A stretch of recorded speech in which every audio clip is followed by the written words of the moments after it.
The Beitbridge border post is where thousands of people stream through every year from Zimbabwe to South Africa. But Saturday we observed International Migrant Day, and today we hone in on the stories of these people with Rinako Uenishi, project coordinator with Doctors Without Borders. She is their migration project coordinator at Beitbridge. Thank you very much for your time. So let's talk about the day in the life of a migrant. What kind of situations do they face? Okay, so first of all, let me explain about what the MSF does in Beitbridge. So MSF provides medical assistance to migrants going to and then coming back from South Africa. One of our focuses in Beitbridge is to provide medical assistance to deputies at the Beitbridge Reception Center. So now I would like to share the story of one deputy we have met. So this is the story of a 47-year-old man who is a cross-border vendor.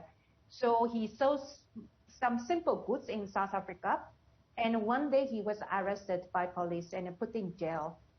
So of course during his detention in the police cell, he was so much distressed because of the situation, and also he didn't know where his goods are gone. He really depended on selling goods for his life, and then he was so much distressed. But at the same time, also what made him worry is that he didn't have his ARVs with him, and he couldn't access to ARVs while he was detained. And when we provided a service to him, he had not been on treatment for 22 days because he was not able to access to ARVs.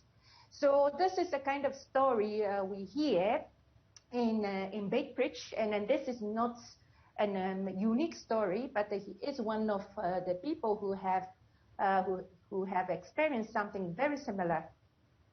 As you mentioned, it's not a unique story. It enters you guys and the kind of work that you do. So what kind of medical assistance do you provide for people? In this case, it was ARVs for this gentleman, but what kind of other medical assistance do you provide? So we provide, of course, the refills of ARVs and then also other chronic treatments.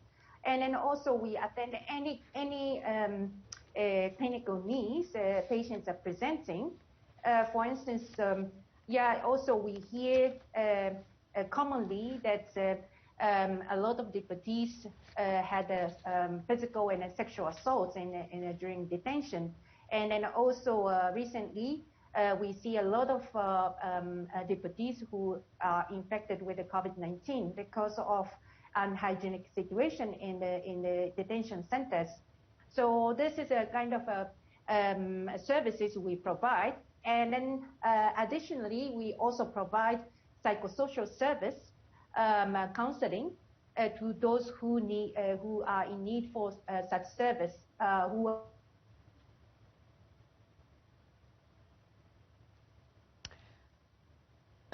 Rinako, are you still there? Yes. Okay. I'm sorry. I hope you hear me. We can hear you now. So let's just touch on South Africa's decision in terms of that cabinet announcement that was made not to renew the Zimbabwean special permits. Of what impact do you see this having? Thank you very much for very good question. So certainly we are very much concerned about this decision because potentially this decision might increase humanitarian and medical needs. So when the official route to get the permits is shut down, of course naturally irregular migration will be increased. And then not having permits, not having documents will also make migrants vulnerable and more exposed to risks. So we are very much concerned, and then we call for attention to consider the more considered approach to a migration policy. What is a considered approach? Well, it's we have to still continue to have dialogues with the authorities, but at least all the scenarios that can increase medical and then humanitarian needs will be increased, this scenario could be considered. Thank you very much, Rinako Uenishi, project coordinator with Doctors Without Borders.